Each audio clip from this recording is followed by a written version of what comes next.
I'm a theoretical physicist, and I like to say that I walk in the footsteps of giants like Albert Einstein and Niels Bohr. I'm not a philosopher.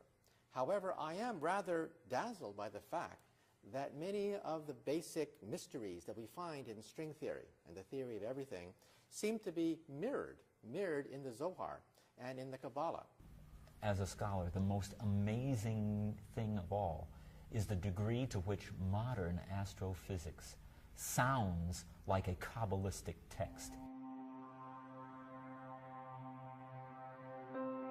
When I first made the correlations between Kabbalah and science, I was stunned.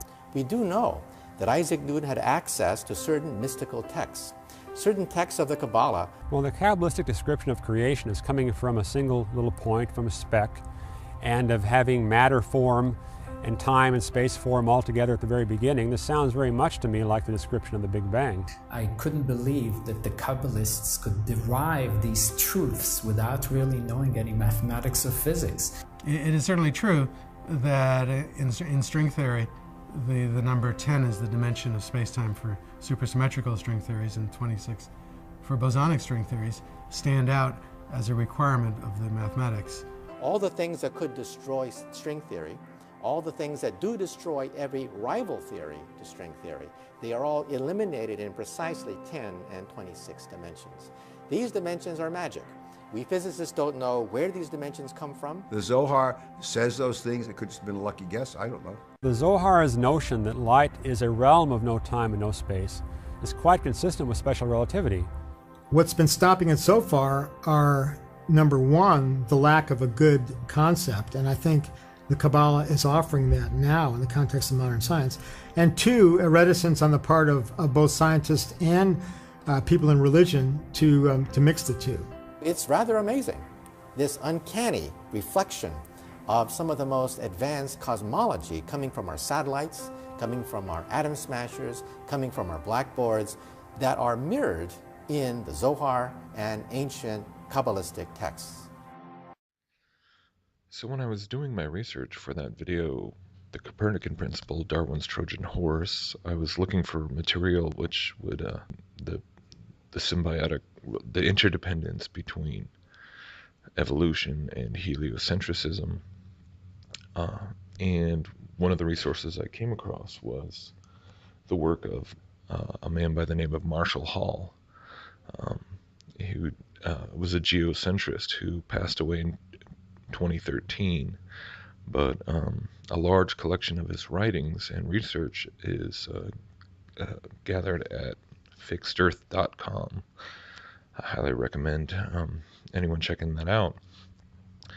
So a lot of the things he talked about ended up going into that video, and one of the things that I did come across that I didn't get a chance to include or research at the time was a point that he makes quite a few times about the Kabbalah.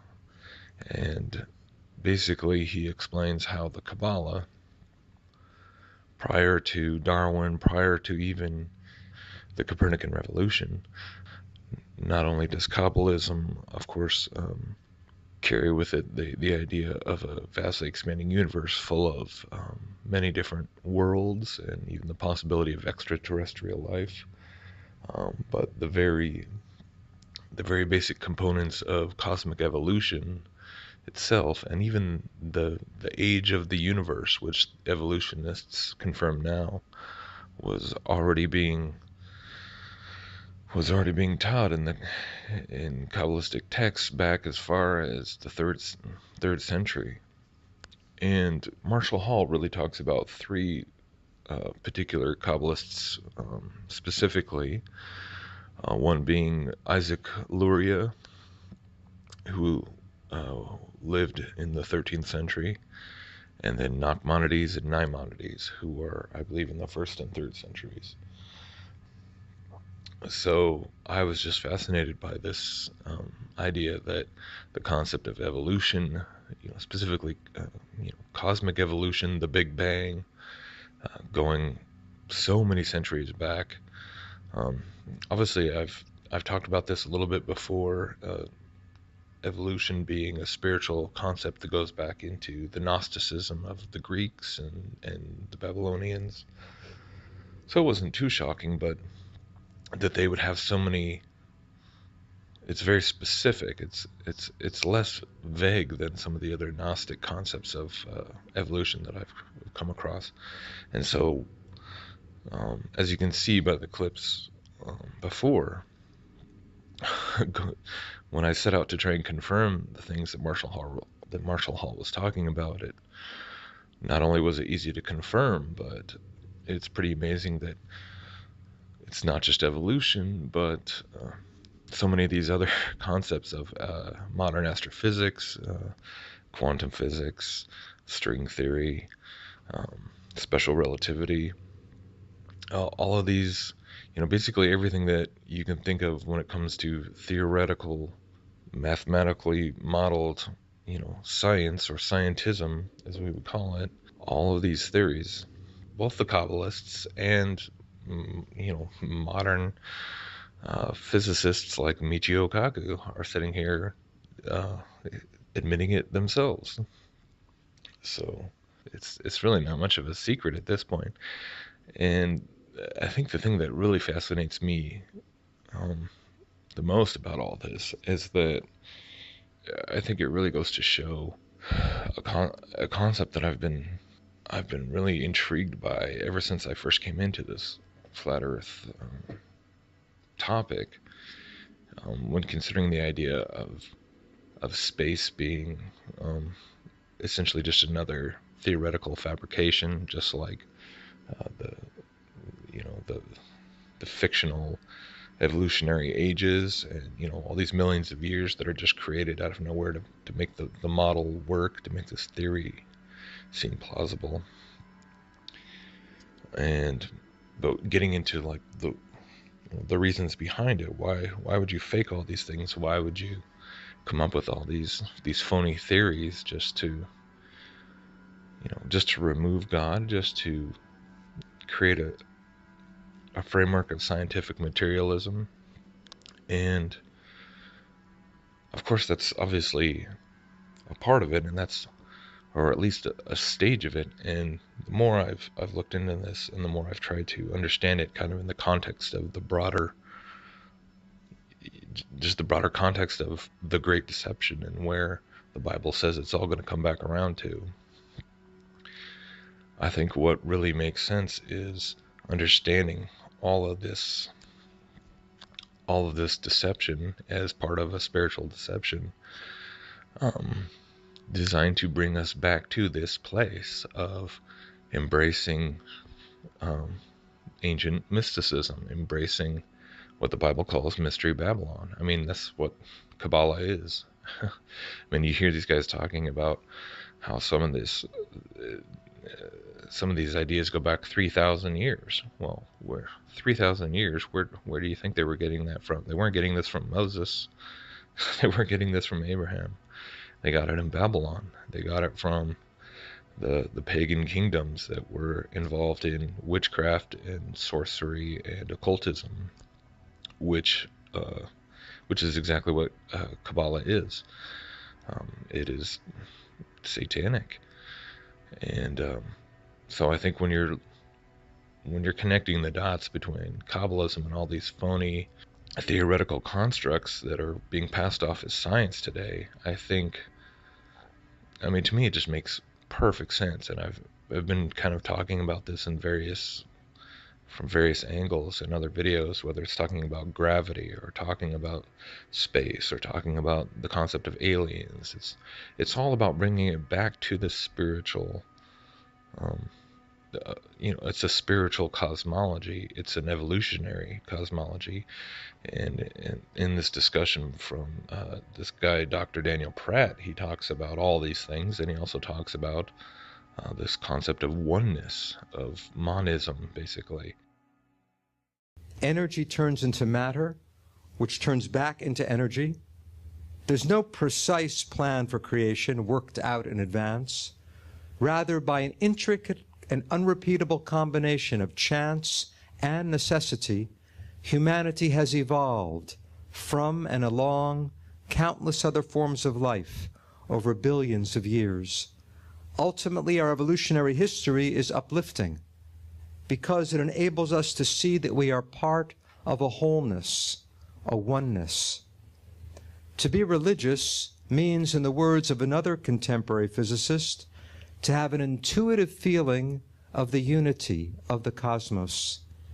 This oneness is grounded in scientific fact. We are made of the same stuff as all of creation. Everything that is, was, or will be started off together as one infinitesimal point, the cosmic seed. Life has since branched out, but this should not blind us to its underlying unity. The deepest marvel is the unity in diversity, the vast array of material manifestations of energy. Becoming aware of this multifaceted unity can help us learn how to live in harmony with other human beings and with all beings, with all our fellow transformations of energy and matter.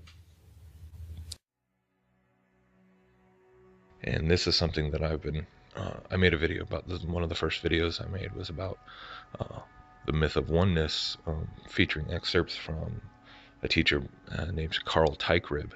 And he talks all about oneness, and basically, if you don't understand this concept of oneness or oneism or monism, it's just a perfect way of understanding what it's at the very core of Luciferian mystical spirituality. And basically all pagan spiritualities, all mystery schools, all false religions practically across the board teach this, or at the very least are sympathetic to this idea of oneism, that we're all one, that everything is one. And this is what evolution teaches. And so when we're thinking about evolution from just a materialistic standpoint, or a scientific standpoint, I think we can understand that scientific materialism, because it removes the spirit, the existence of spirituality or meaning or purpose, that this is just, I don't really think that is the end goal of all this deception, of all these layers of lies. But really what it does is that you redefine the cosmology, you redefine the universe, you redefine the laws of time and space and physics and everything, and you remove God from the equation. You do that so long that to try and remove the Bible from having any credibility, and then you're left in this materialistic vacuum which humanity cannot live in as a whole, because we want purpose and we want meaning and we're spiritual beings. And so into that vacuum comes the mysticism, which is married to evolution, which is married to all these supposedly scientific discoveries. But when you go back and see the source, it all makes sense, because it's just coming full circle. It's just coming right back around to the same Gnostic concepts that people were believing thousands of years ago. And that's what all this is. This is truly what I believe is all about, bringing people towards the Luciferian mysticism of the Antichrist kingdom in the last days. This is the spirituality that the whole world will embrace. This is the one world religion, really. It's not a religion in the classic sense that so many people think of, whether it's Rome or any of these other official religions. It's an umbrella which is going to swallow all these things up, and they already are teaching the idea of oneness, that we're all one, that we all come from the same source, and that we all just need to embrace our existence as being pieces of the whole. God is just a word for everything. God is just a word that we used. This is what they say. So I think it's worthwhile for us to study these spiritual teachings, these false teachings, to expose them, because it's everywhere. This is the new age. There's nothing new about the new age.